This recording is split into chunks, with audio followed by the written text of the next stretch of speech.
Euh, on attend un tout petit peu pour voir si tout le monde est connecté.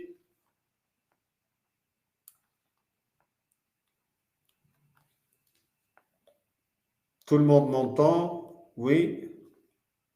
OK. Je vois que c'est bon, donc on peut démarrer. Voilà, bonjour tout le monde. Merci beaucoup d'être venu à ma conférence Les enjeux de la relation client. Euh, voilà, on commence. Si vous avez des questions, vous pouvez les mettre dans la chat box et j'essaierai de répondre directement. Sinon, ce sera après la conférence. Je prendrai un petit moment pour répondre à vos questions. On y va. Pourquoi cette conférence? Ça fait 20 ans que je travaille pour des grandes multinationales au niveau de la relation client. Euh, j'ai appris beaucoup de choses parce que j'ai été confronté avec beaucoup d'obstacles, beaucoup de problèmes. Et donc, j'ai pris l'initiative de partager mon expérience et pour aider les plus petites structures et sociétés afin de faire face à ces obstacles et de construire du succès dans le offshoring de leurs relations clients. Depuis 2009, je travaille dans le offshoring de la relation client pour des marques comme Nuon, qui appartient à Vattenfall. Par la suite aussi pour Vattenfall, j'ai travaillé pour Total, Orange, etc. Donc, j'ai pas mal d'expériences que je veux partager avec vous. C'est quoi les enjeux? Il y a quatre principaux enjeux, des choses très très importantes actuellement et pour les années à venir.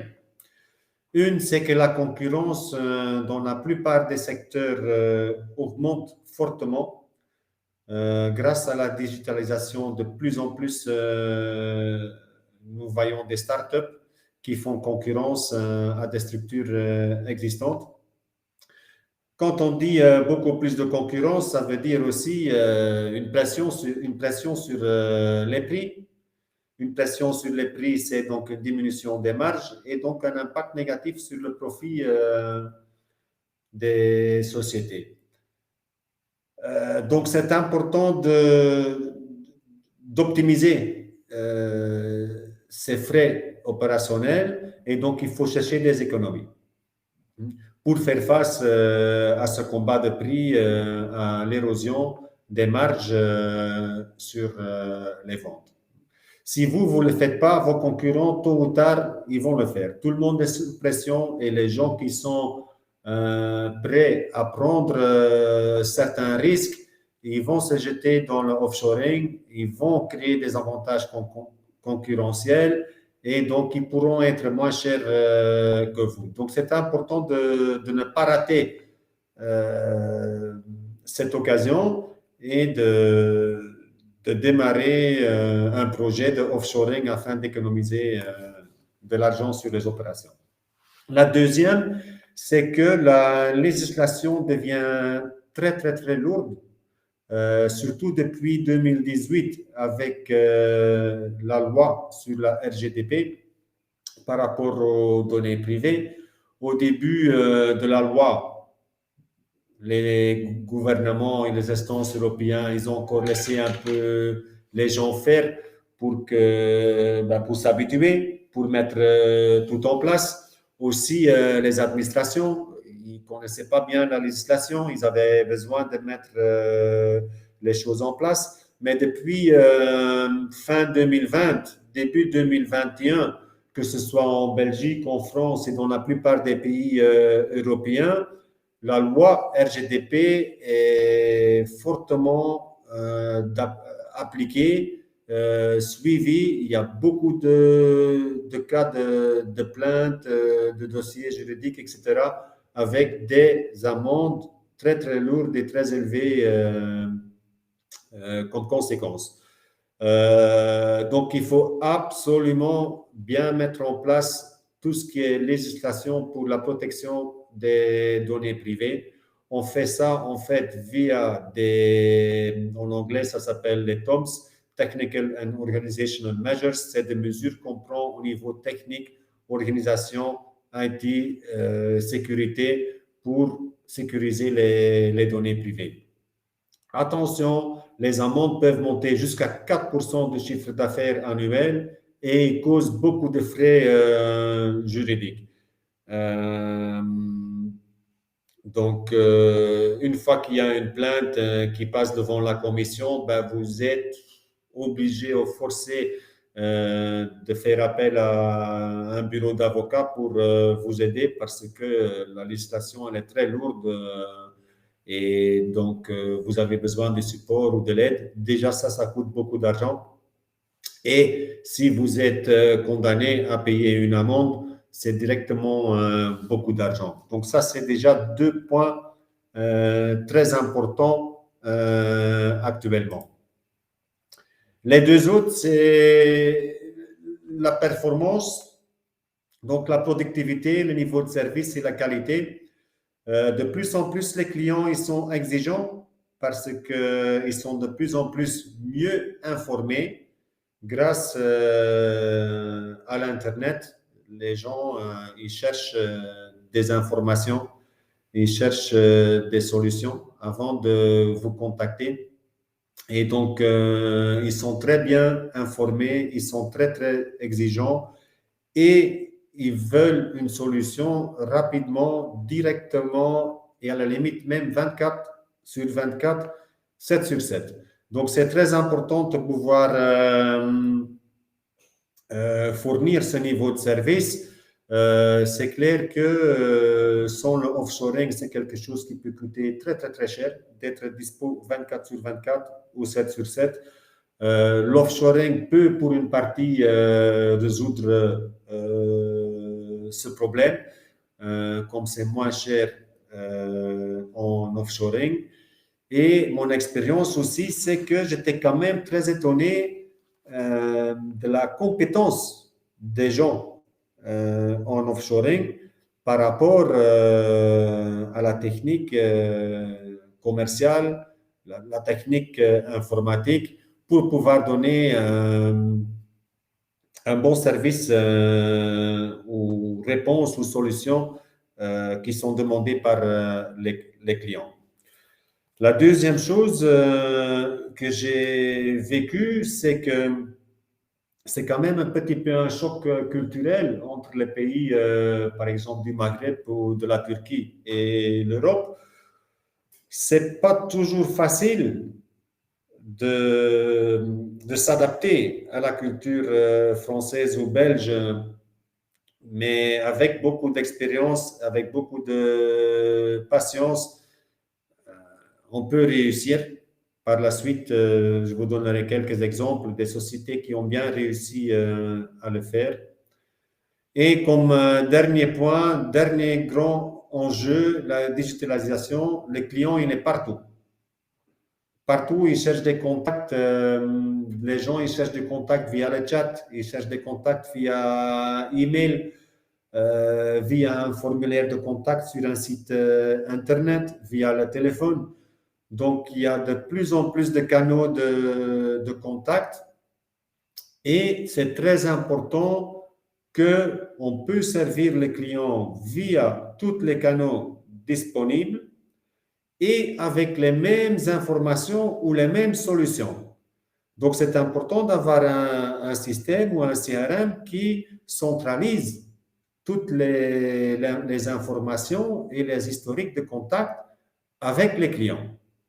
Donc, on a besoin d'un système informatique qui peut gérer ça afin qu'à tout moment, via tout type de contact, nous pouvons donner la même solution ou les mêmes informations aux clients.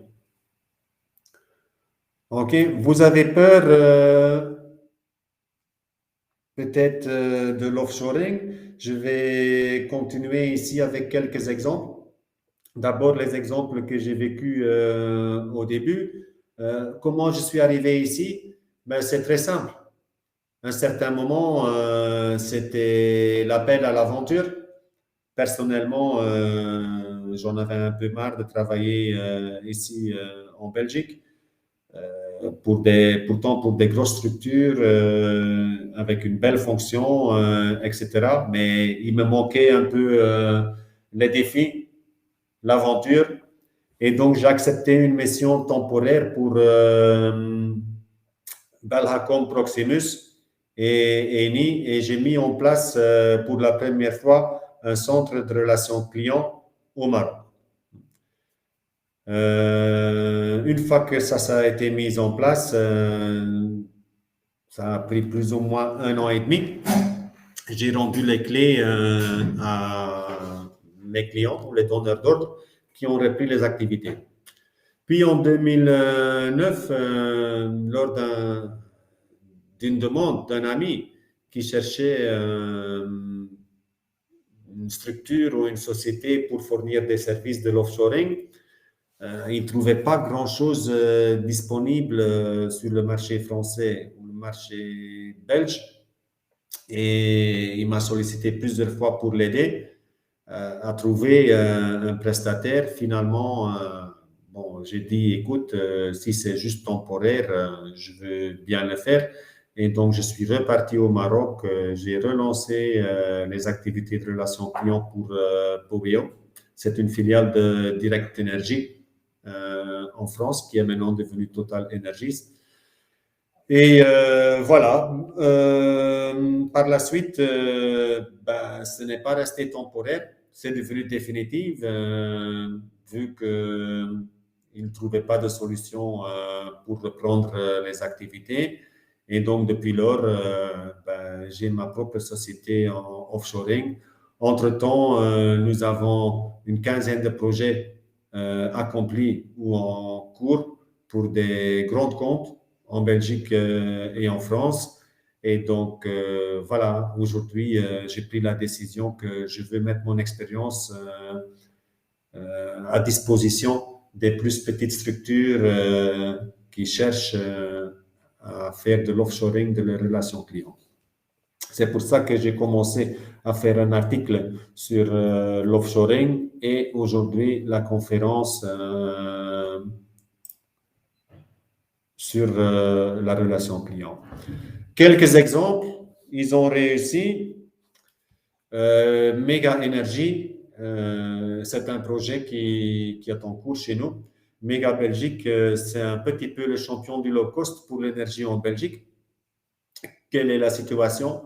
Leur slogan, ben, c'est clair, c'est la même énergie, c'est juste moins cher. Sachez qu'il y a plus ou moins une trentaine de fournisseurs d'énergie en Belgique, donc il y a une concurrence accrue avec des marges qui sont sous pression et très très très faibles. Quelle est la solution que Mega a mise en place? Ben, c'est faire surtout de l'acquisition via le canal digital, les médias sociaux et donc leur site internet www.mega.be et l'acquisition client via la télévente en offshoring. Pourquoi? Parce que c'est un coût d'acquisition plus faible et un coût de service plus faible. C'est quoi le résultat? Ben, Mega est devenu le 4e plus grand fournisseur d'énergie en Belgique en seulement 2 ans de temps. Donc, ils ont fait une énorme vague d'acquisition à des coûts inférieurs que la concurrence, qui leur a permis d'être moins chers, ensemble, bien sûr, avec leur stratégie de sourcing. Et donc, voilà, aujourd'hui, ils sont 4e en Belgique.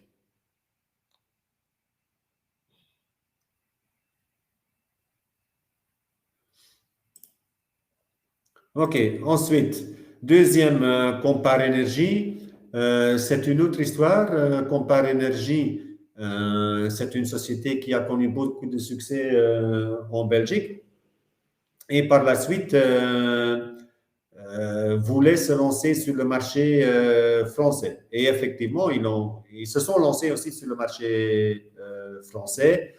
Qu'est-ce qui est caractéristique ou quelle est la situation? Ben, c'est une plateforme digitale. Et il faut savoir que les rémunérations commerciales pour l'acquisition des clients pour les plateformes digitales, ils sont très faibles. Ils sont moins élevés que, par exemple, la vente directe via le terrain ou le porte-à-porte ou la prise de rendez-vous ou la télévente. Donc, le client est confronté avec une rémunération beaucoup plus faible. Donc, quelle est la solution? Ben, c'est de mettre en place une acquisition multicanale. Donc, aussi bien via emailing, chat sur le site Internet, les appels entrants, etc. Et de choisir de mettre toutes ces activités commerciales en offshoring. Donc, le traitement des emails, le traitement des chats et le traitement des appels entrants qui sont générés avec des actions sur les médias sociaux et des campagnes emailing sont gérés avec une équipe au Maroc. Le résultat, c'est un lancement réussi des activités en France avec un contrôle des coûts et une conversion optimisée. Surtout les campagnes emailing avec les appels entrants et le chat ont donné des excellents résultats au niveau conversion. Un troisième cas, c'est Free et aussi Direct Energy. Je suis sûr que vous connaissez ces sociétés parce que il n'y a pas si longtemps, ils ont un petit peu inondé le marché français avec leur acquisition. Donc, ils ont fait une acquisition en masse.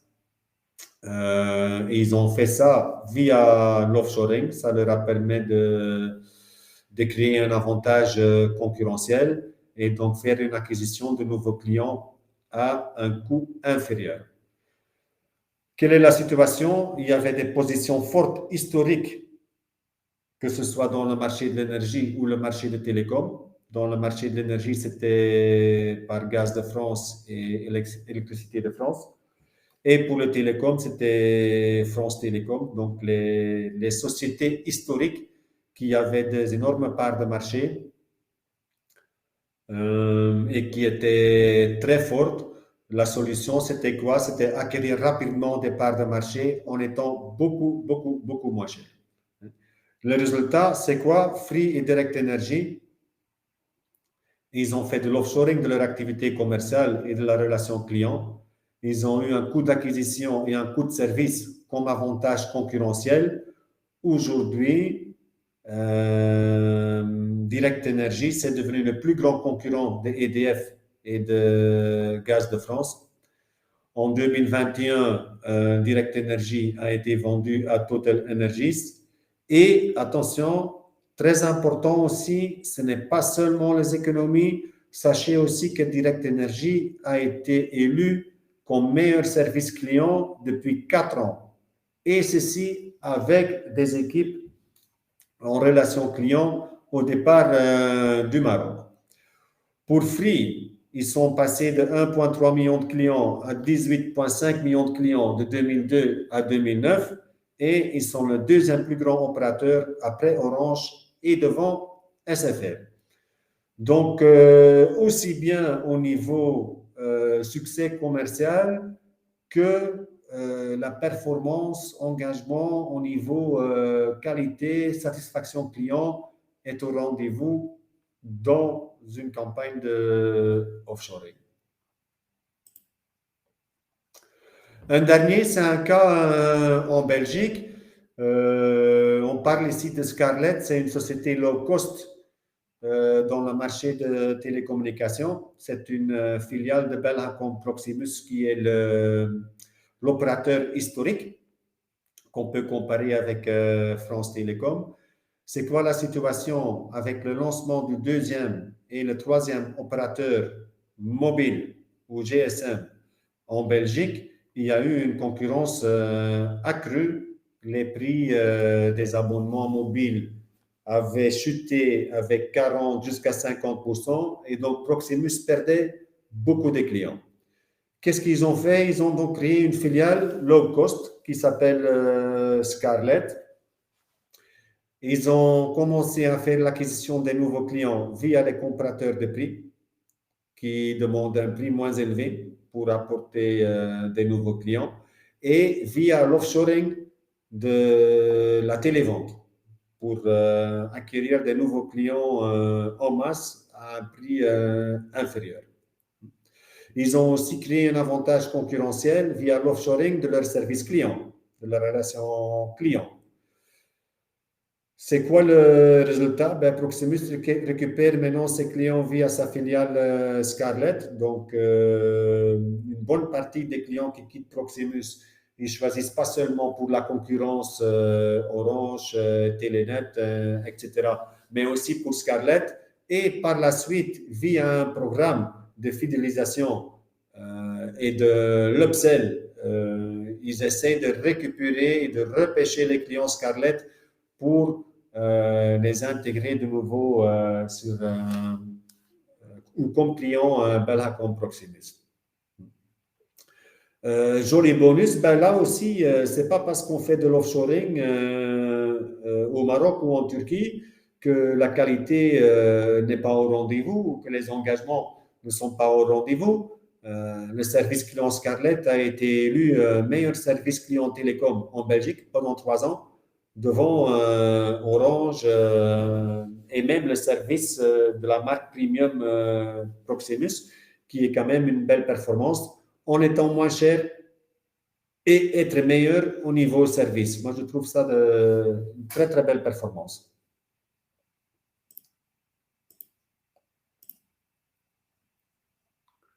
Et un dernier, ma propre activité. Nous avons aussi une activité où nous aidons les personnes plus âgées à leur faciliter la vie et à rester plutôt chez eux à la maison au lieu d'intégrer des flats de service ou des maisons de repos.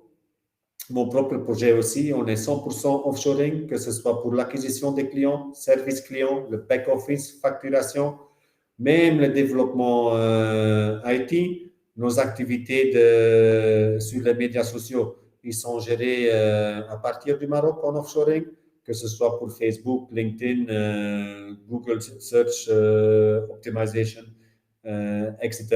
Donc, c'est 100% offshoring. Pourquoi? Ben, pour moi, personnellement, j'ai confiance, bien sûr, dans mes propres équipes. Une, c'est moins cher, mais deux, je leur fais confiance aussi pour leur engagement, pour leur qualité, pour leur sérieux, pour leur capacité d'empathie avec les clients âgés. Donc, moi-même, j'ai choisi de fournir mes services via une campagne de offshoring.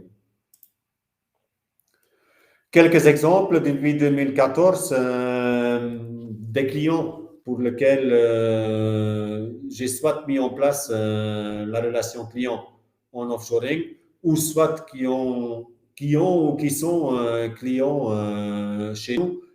Proximus, bien sûr, Nuon et Vattenfall, Mega, nous avons parlé, Poveo aussi, Orange, Eni, vous connaissez sans doute des stations de service en France.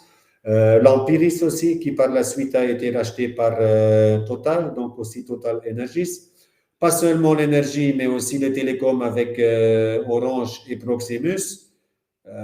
Aussi le monde des assurances avec AXA et Dela. Donc voilà, vous voyez que j'ai accompagné beaucoup de sociétés de mettre en place leur service relation client en offshoring, que ce soit au Maroc pour les francophones ou en Turquie pour les néerlandophones.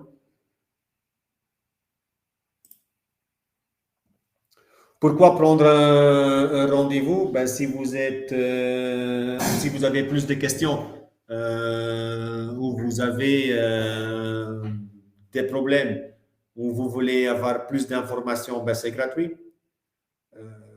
Qu'est-ce que ça peut vous apporter? Ben, vous serez beaucoup mieux informé par rapport aux possibilités de l'externalisation en offshoring. Vous allez beaucoup mieux comprendre les obstacles auxquels il faudra s'attendre et aussi comment vous pourriez les contourner ou résoudre ou bien les préparer. Et vous pourriez aussi facilement faire une estimation des économies que vous pourriez réaliser par rapport à votre situation actuelle. Donc, moi, je dirais, n'hésitez pas. Si vous avez des questions, si vous voulez plus d'informations, si vous voulez discuter de votre cas et chercher un deuxième avis, ben, vous êtes le bienvenu. Il suffit de me contacter. Comme j'ai dit, on peut faire le point sur votre cas. Quelle est votre situation? Nous pouvons échanger sur des solutions possibles, des solutions auxquelles vous pensez, ou des solutions auxquelles moi je pense. On peut discuter ou s'échanger sur ces solutions. Discuter des pièges possibles, à quoi il faut faire attention, ou je peux faire un retour basé sur mon expérience, sur votre cas. Est-ce que je connais des cas similaires? Oui, je peux donner mon expérience, mon retour, les informations que j'ai. Comment prendre rendez-vous? Ben, c'est simple, laissez votre numéro de téléphone ici dans le chat. Je vois que certaines personnes ont déjà demandé des informations supplémentaires ou les données de contact. Vous pouvez me contacter directement sur mon numéro de téléphone, le 0032 pour la Belgique, 470 11 65 03, ou simplement prendre rendez-vous via le campus online. Vous avez en haut de l'écran un bouton rouge, cliquez ici. Si vous cliquez là-dessus, vous allez arriver dans un calendrier et vous pouvez programmer un rendez-vous à votre convenance. Et à ce moment-là, ben, on fera plus connaissance à ce moment-là. Voilà, c'est tout. Je propose qu'on passe maintenant aux questions et réponses. Comme ça, nous avons un débat. Je vois qu'il y a pas mal de questions encore dans le chat qu'on peut traiter. Donc, je termine ici la présentation et nous passons en discussion sur le chat et en direct sur vos questions. Merci beaucoup.